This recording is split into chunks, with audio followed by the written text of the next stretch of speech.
자, 스매시 모듈 마지막 5번째 수업 시작하겠습니다.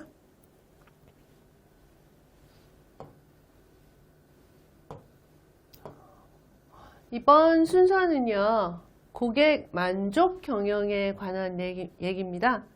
만족 경영, 우리 아까 오래전 AB 모듈에서 많이 봤던 충성 고객 얘기들 다시 나오고, 이렇게 좀 약간 경영학 원론적인 내용들, 요 기업 전략, 사업 전략 이런 것들 나옵니다. 우리 이제 살펴보기로 하죠. 먼저 문제 한번 풀어보시면 고객 만족 경영에 대한 설명으로 가장 적절한 것은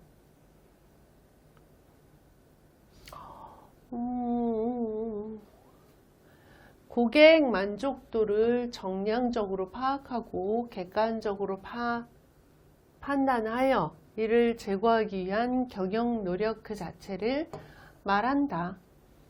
고객 만족 경영입니다. 고객 만족 경영의 효과로 가장 거리가 먼 것은 고객 만족 경영을 하면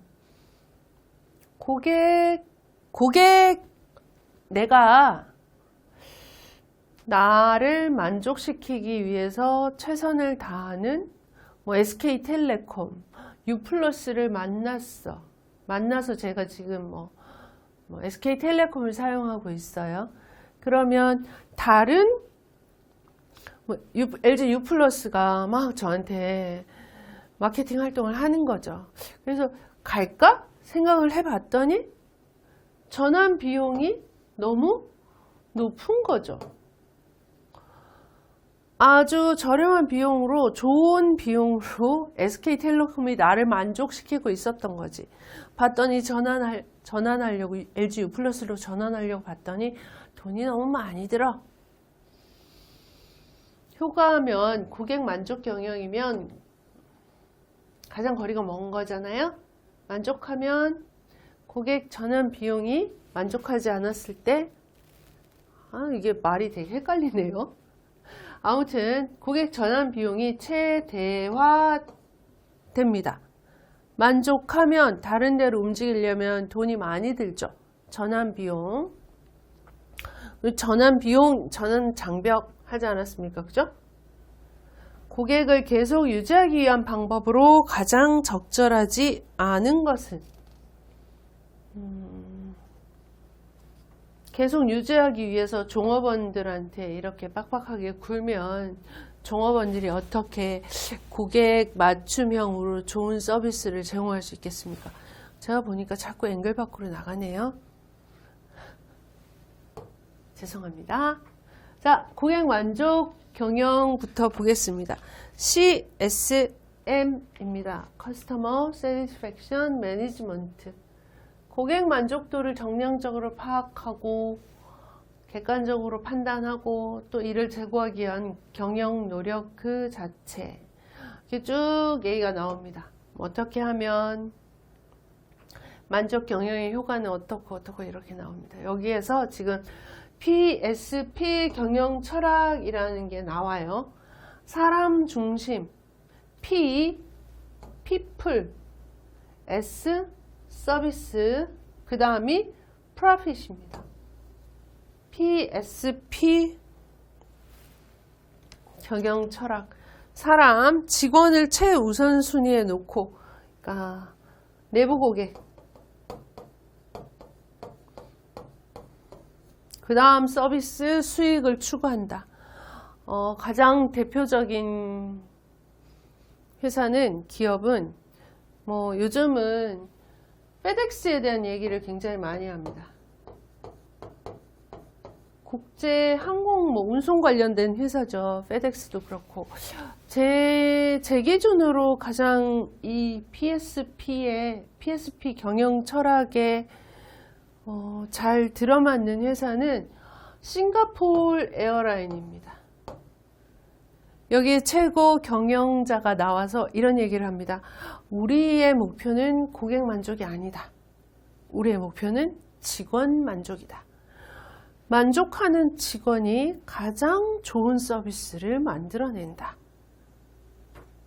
PSP 경영 철학. People, Service, Profit. 자, 고객 만족의 경영 요소입니다.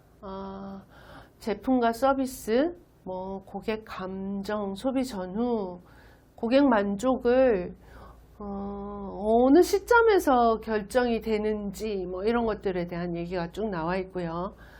만족을 지속적으로 유지하려면 어떤 노력을 해야 된다라는 얘기를 하고 있습니다. 근데 이 고객 만족에 초점을 맞춘, 사실 아까 그 PSP 같은 경우에는 이게 진짜 고객 만족이 맞나? 내부 고객으로 보는 시각에 초점을 두고 보려면 더 넓은 의미에서는 PSP가 고객 만족 경영의 최고점이겠구나, 이런 식으로 받아들일 수도 있는데, 이런 경영들의 문제점은 이겁니다. 이게 고객의 요구가 점점 복잡해지고 세분화되는데 거기에 다 대응을 하려면 비용 증가, 이거 어떻게 할 거예요? 기업에서의 비용 증가는 바로 수익의 절감으로 나타나는데, 이런 것들, 창의적인 서비스를 해야 된다는 그 강도 심해진다. 또 우리 기업이 이렇게 하면 다른 기업은 가만히 있나? 이런 수익 구조가 악화된다. 근데 뭐가 실질적으로 뭐에 만족을 해서 고객들이 저 기업을 그렇게 가는지, 우리 회사에 그렇게 오는지 잘 모르겠다는 말이죠. 인과관계가 모호하다. 이렇게 수익을 자꾸 만들어내려면, 이 보세요. 이거는 지금 고객 만족 경영, 외부 고객에 대한 얘기지 않습니까? 그죠? 그러면 내부에 있는 직원들을 쪼을 수밖에 없거든요. 그럼 이런 거 직원도 힘들어지지. 평가 요소가 과연 이거 공정해서 이런 건지 문제점입니다. 이렇게 유지하려면 이런 것들, 문제점은 대강 이런 것들. 고객 만족 경영. 그러면 고객 만족도 측정을 한번 해봐야 되겠죠. 고객 만족도 지수라고 있습니다. 우리 앞에서는 직원 만족도 조사하는 거 보셨죠? 마찬가지로 고객 만족도 지수가 있습니다. 특정 원칙은 계속성, 정량성, 정확성. 자, 고객 만족도를 측정하는 것 중에 국가 고객 만족도 지수 NCSI가 있습니다. 이거 왜 NCSI 왜 중요하냐면, 우리 이 스맷 시험 주관하는 기관이 그죠? 한국생산성본부입니다. 여기에서 만든 인덱스입니다. 지수예요. 국가 고객 만족도 지수, 이런 것들 이렇게 한다. 자, 고객이 만족하면 그 고객은 충성도가 높은 고객이 되겠죠. 그러면 이런 충성 고객은 가격 민감도가 우리 왜 충성 고객의 특징 있잖아요. 옷 구매, 교차 구매 이런 것들 많았지 않습니까? 그죠? 가격 민감도는 낮고 구전을 많이 해주고, 이 사람들 가격 민감도 낮으면 우리 기업 상품 정기적으로 반복해서 사준다. 경쟁 기업에도 동요하지 않고, 그리고 이 구전 활동을 이렇게 열심히 한다. 포괄적으로 산다. 이런 것들, 신규 고객과 관련된 고객 이탈 관리가 중요하다. 고객 만족에 대한 피드백이 지속적으로 이루어져야 된다라는 얘기입니다. 고객이 만족하면 재구매하게 될 테고, 재구매하면 고정 고객이 확보되죠. 긍정적 구전, 신규 고객 창출로 이렇게 이어진다. 다 읽어보시고 용어를 내 걸로 만드시기 바랍니다. 충성 고객 확보 전략, 표준화가 아닌 고객화, 개별화 프로세스를 지향해라. 생산 과정에 고객 참여 이렇게 지지한다. 요거 잠재 고객 유형이 워낙 많으니까 자꾸 보셔서 용어에 익숙해지시게 해주세요. 가망 고객 학습한다. 신규 고객, 충성 고객, 그 다음에 여기 새로운 용어 나왔습니다. 이탈 고객, 다른 데로 간 고객. 순 고객 추천 지수라고 있습니다. 그러니까 보십시오. 충성도 높은 고객을 얼마나 보유하고 있는지 측정하는 지표예요. 그럼 맨 처음에 물어보죠. 우리 기업이나 브랜드를 여러분들의 친구에게 추천하시겠습니까? 매우 그러하다, 그러하다, 보통이다, 아니다, 조금 아니다, 매우 아니다, 이런 식으로 질문으로 출발하는 순 고객 추천 지수, Net Promoter Score, 고객들을 대상으로 이런 거 조사를 합니다. 자, 이제 서비스 지향성입니다.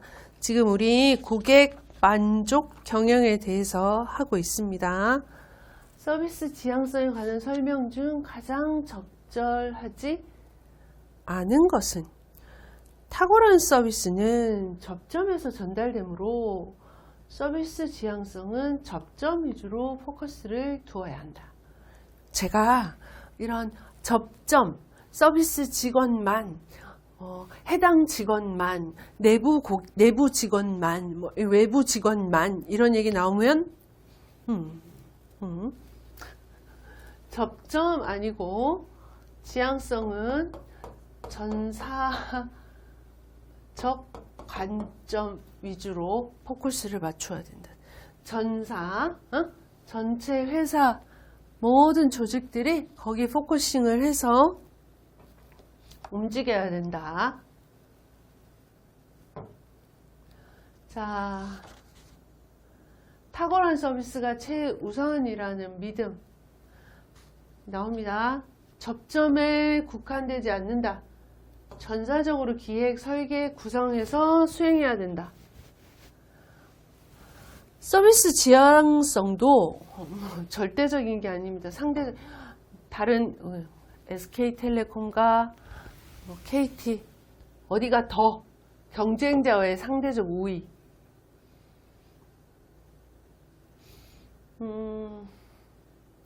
자, 전사적인 실패로 인식하고 전사적 관점에서 접근해야 대부분 전체를 보라고 계속 얘기하고 있습니다. 서비스 지향성에 관한 얘기였고요. 이제 고객 가치 전략입니다. 고객 가치 창조를 위한 혁신은 크게 가치 혁신, 다른 하나는 가격 혁신, 비용 혁신, 코스트 이노베이션, 비용에 관련한 혁신이어야 한다.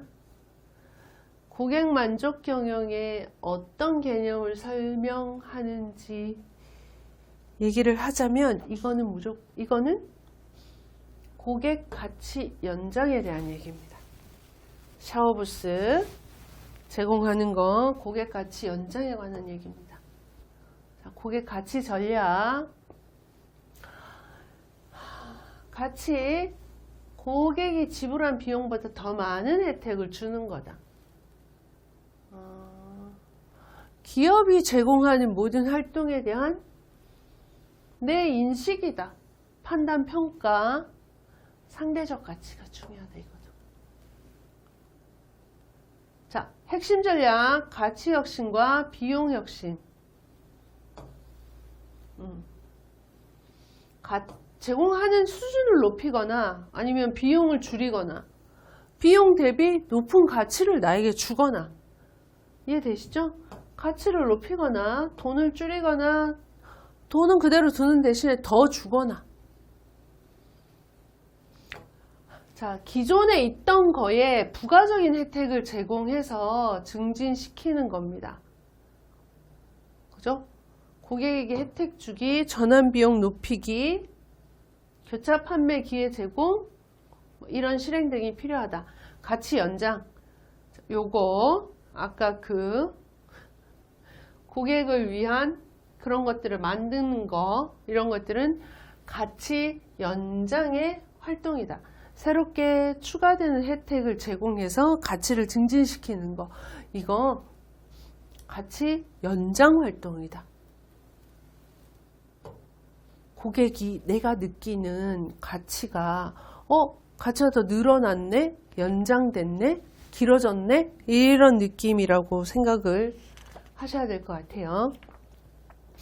다음은 이제 경영 전략에 대한 얘기가 나옵니다. 경영 전략. 기업이 어떤 목표를 위해 나아가기 위해서 전체적으로 큰 이 틀을 짜는 거예요. 경영 전략. 자, 경영 전략의 특징에 관한 설명으로 가장 적절한 것은 전략 집행과 결과 검토를 위한 충분한 기간이 필요하다. 필요하다. 소수 인력 집중 투입보다는 많은 인력을 투입하는 편이 모든 인력이 들어와서 뭐가 문제인지를 얘기하고 토론하고 토의할 수 있어야 된다. 광범위하게. 전략적으로 선택된 부분은 전부기 때문에 전략의 영향력은 상당히 크다. 경쟁을 잘하기 위한 목표를 설정을 해야죠. 경쟁을 회피하면 어떡합니까? 자, 다음 문제 볼까요? 전략 수립 과정에 포함되는 내용에 대한 설명으로 적절치 않은 것은?